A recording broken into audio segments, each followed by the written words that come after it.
Saludos, mi nombre es Adam Kavin. Tengo el privilegio de hacer parte de la organización misionera Cristo para la Ciudad Internacional, con la cual sirvo en Colombia ya hace casi 20 años. En estos años también he tenido la oportunidad de caminar al lado de un ministerio que se llama Step Up to Life.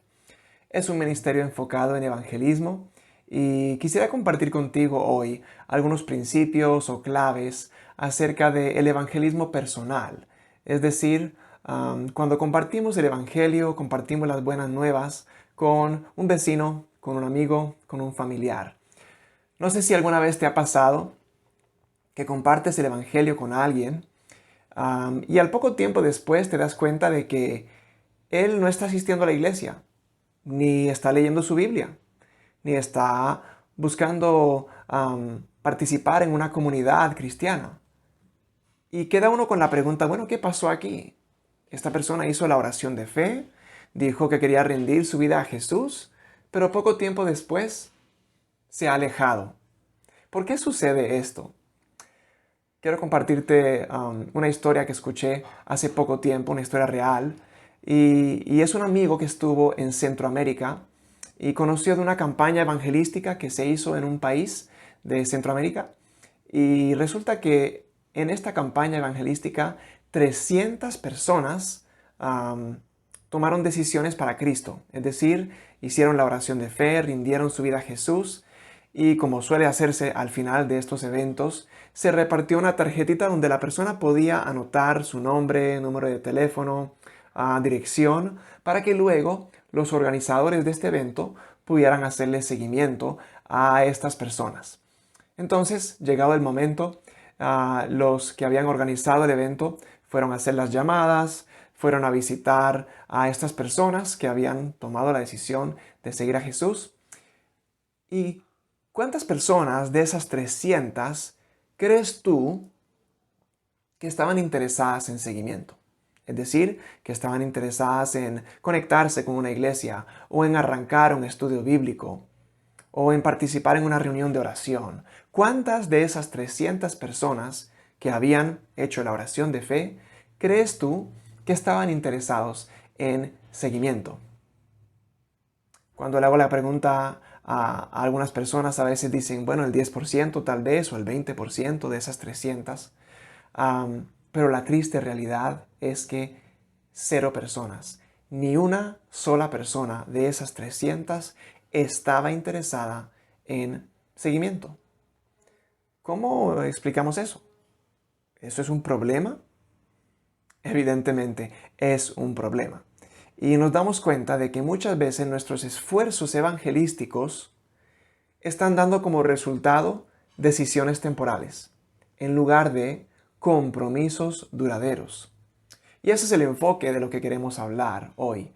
Quisiéramos que el resultado, el fruto de nosotros compartir el Evangelio con alguien no sea una decisión temporal, algo que dure de hoy a mañana o un mes o aún varios meses. Quisiéramos que esa persona, cuando rinde su vida a Jesús, no sea una decisión temporal, sino que sea un compromiso duradero, que dure el resto de su vida y en la eternidad, ¿cierto? Quisiera leerles este versículo conocido de Primera de Pedro 2:2, donde dice: deseen con ansias la leche pura de la palabra, como niños recién nacidos.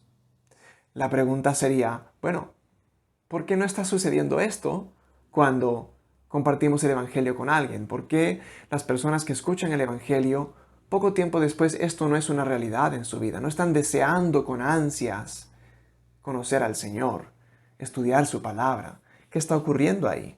¿Qué está ocurriendo o qué estamos haciendo mal a la hora de evangelizar? Y eso es lo que quisiera compartirles en este momento. Y vamos a mirar tres razones por las cuales el fruto de nuestro evangelismo no es el que esperamos muchas veces. Seguramente hay muchas más razones, pero quisiera enfocarme en estas tres. La primera es el factor tiempo.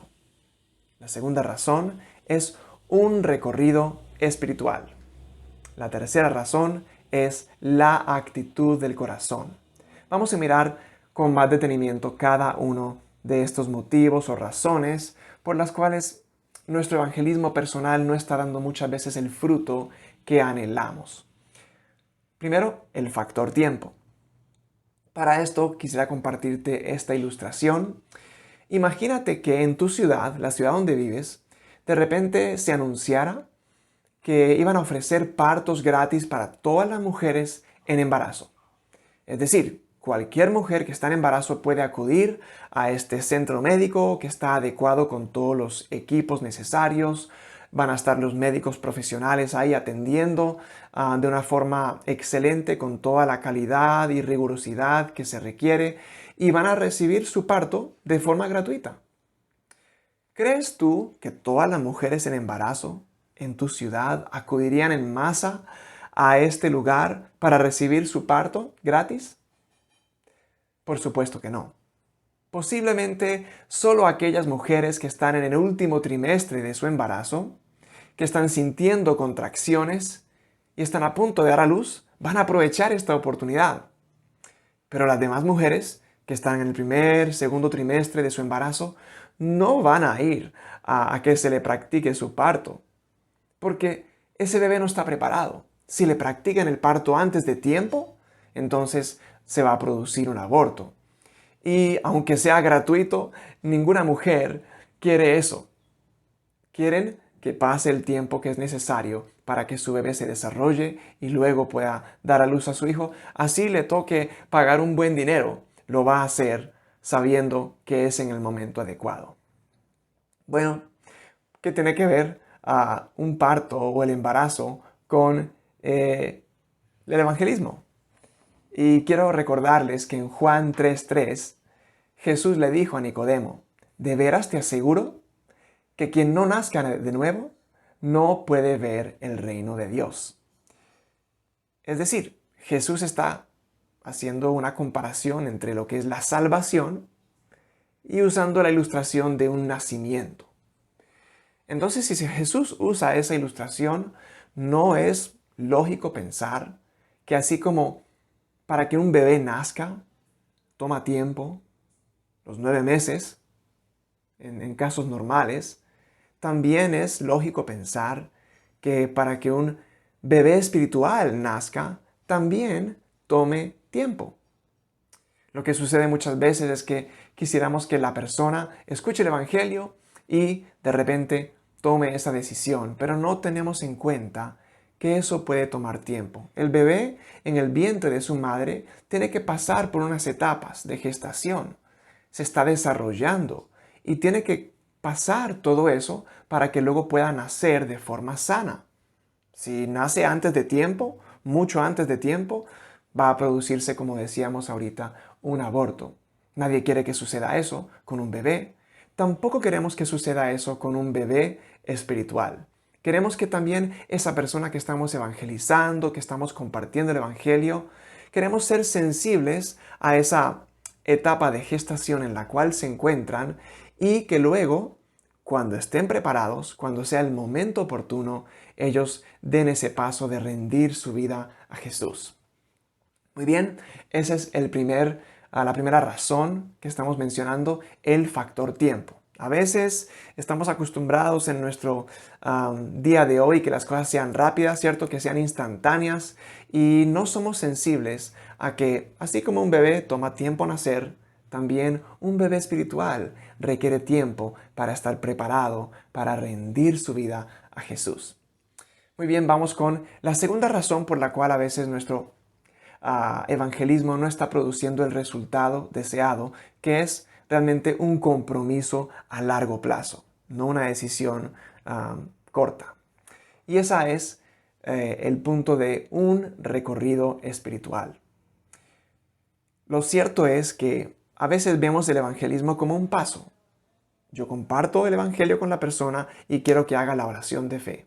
Quiero que tome ese paso, que tome esa decisión y que rinda su vida a Jesús. Y no estoy teniendo en cuenta que realmente en lugar de ser un paso, es un recorrido espiritual. Y la persona con la cual estamos compartiendo, estamos hablándoles acerca de las buenas nuevas, está en un recorrido espiritual y tal vez no sabemos ni siquiera dónde están espiritualmente. Quisiera compartirles lo que dice Jesús al escriba en Marcos 12:34. ¿Recuerdan sus palabras? Él le dijo al escriba: no estás lejos del reino de Dios. Es decir, Jesús le estaba diciendo que estaba en ese recorrido, había avanzado en ese recorrido, pero que todavía no estaba en el reino de Dios. Le dijo: no estás lejos del reino de Dios. Has avanzado un buen recorrido, un buen tramo, pero todavía te falta algo para estar en el reino de Dios. Eso es una buena forma de entender que se trata de un recorrido. La vida se trata de un recorrido espiritual y tenemos que pasar por diferentes puntos, diferentes pasos para llegar a entregar nuestra vida a Jesús. Tal vez reconozcas esta conversación evangelística. Quizás tú has tenido esta conversación o algo similar con alguien que estás evangelizando. Le preguntamos a la persona: ¿crees en Jesús? Ellos dicen: sí. ¿Crees que Él murió en una cruz? Sí. ¿Te consideras un pecador? Sí. ¿Quieres ser perdonado e ir al cielo? Por supuesto. Excelente. Entonces repite esta pequeña oración conmigo. Y la persona repite esa oración con nosotros. Resulta que en esa conversación no estamos teniendo en cuenta el recorrido espiritual de la persona. Solo estamos teniendo en cuenta lo que esa persona piensa o ha escuchado o ha aprendido. Probablemente sea una persona que tiene un trasfondo católico y que ha escuchado la historia de Jesús, que cree que eso es cierto, pero realmente su corazón quizás está todavía lejos de Dios. Recordemos tener en cuenta cuando compartimos el Evangelio con alguien lo que hizo Dios con la primera pregunta que Él le hizo al hombre. ¿Recuerdas cuál fue la primera pregunta que Dios le hizo a Adán en el huerto de Edén? En Génesis 3:9, Él le dijo: ¿dónde estás? No porque Él no sabía dónde estuviera Adán, pero esa pregunta es importante para nosotros tenerlo en cuenta a la hora de compartir el Evangelio con alguien. ¿Por qué? Porque si esa persona está en un recorrido espiritual, yo necesito saber dónde está esa persona. ¿Está lejos del reino de Dios? ¿Está más o menos cerca del reino de Dios? Como le dijo Jesús al escriba: ¿no estás lejos del reino? ¿O está a punto de entrar al reino de Dios y simplemente necesita una ayuda más para poder entrar? Yo necesito saber dónde está esa persona. Y esa persona también necesita saber dónde está espiritualmente. Probablemente esa persona nunca ha pensado en dónde se encuentra a nivel espiritual, pero nosotros podemos ayudar a esta persona en su recorrido espiritual a identificar dónde está. Y si sabe dónde está, sabe cuál es el siguiente paso hacia una fe salvadora en Jesucristo. Ese es el punto de esta segunda razón, un recorrido espiritual. Tenemos que dejar de pensar en el evangelismo como un paso que la persona da. Es una serie de pasos en un recorrido mucho más largo de acercarse la persona cada vez más hacia Jesús hasta que pueda rendir su vida completamente a Él. Bueno, y el tercer motivo o la tercera razón por la cual muchas veces nuestro evangelismo personal no está dando el fruto que nosotros anhelamos, lo podemos resumir en esta frase: la actitud del corazón. La actitud del corazón. Conocemos el texto de Santiago 2:19, donde dice: ¿tú crees que hay un solo Dios? Magnífico. También los demonios lo creen y tiemblan. El punto aquí es que muchas veces nosotros estamos analizando lo que la persona cree. En el ejemplo anterior que dimos, como de la conversación típica, una conversación donde le preguntamos si cree en Jesús, si ha muerto en la cruz, si se cree pecador, si quiere ir al cielo, todas esas cosas que le preguntamos a la persona nos muestran qué sabe la persona, como cuál es su conocimiento. Pero, como sabemos, Dios mira el corazón. No está mirando tanto el conocimiento.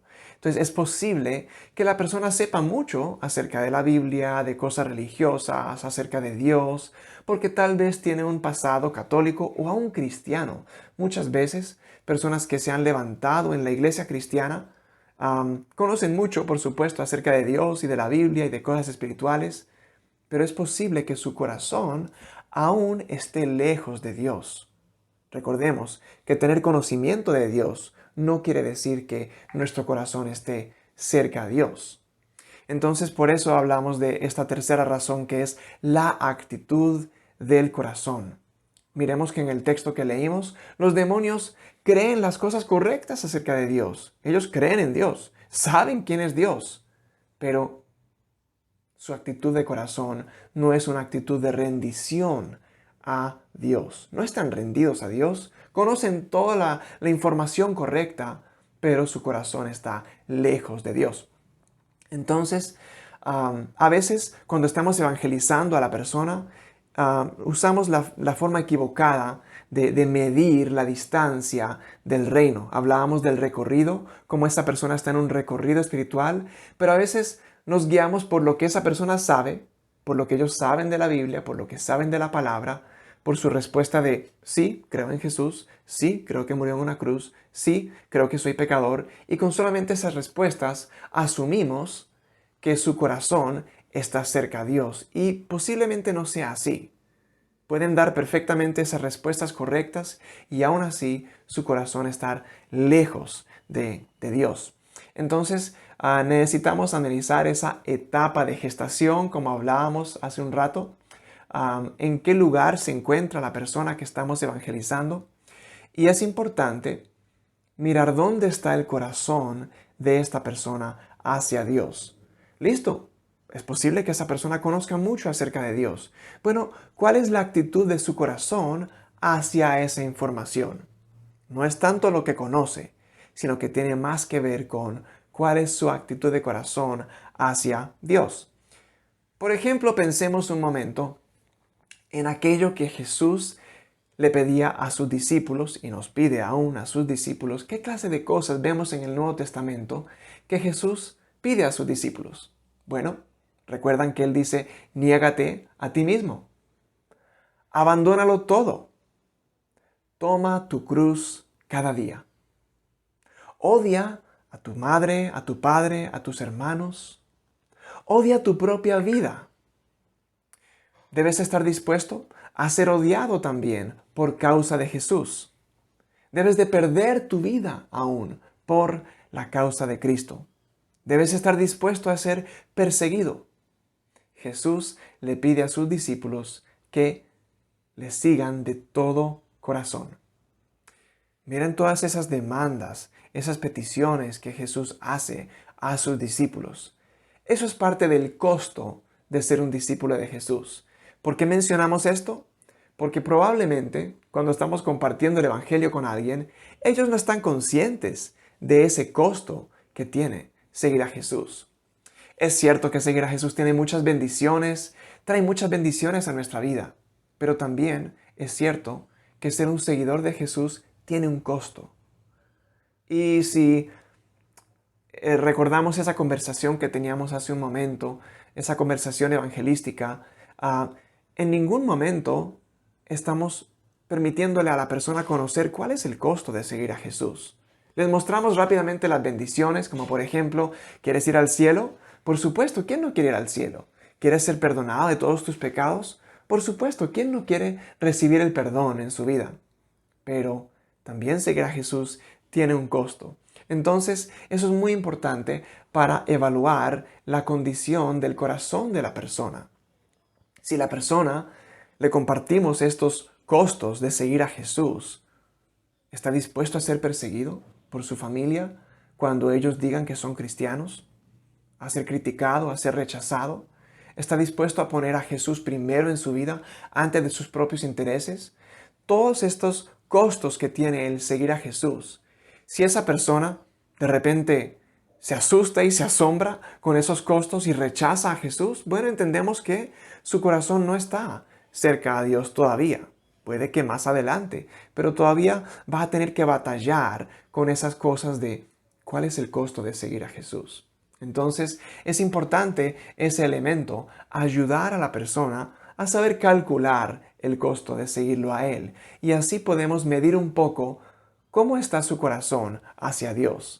Sí, quieren el perdón, sí, quieren las bendiciones, sí, quieren ir al cielo, pero ¿están dispuestos a pagar el precio de ser un discípulo de Jesús?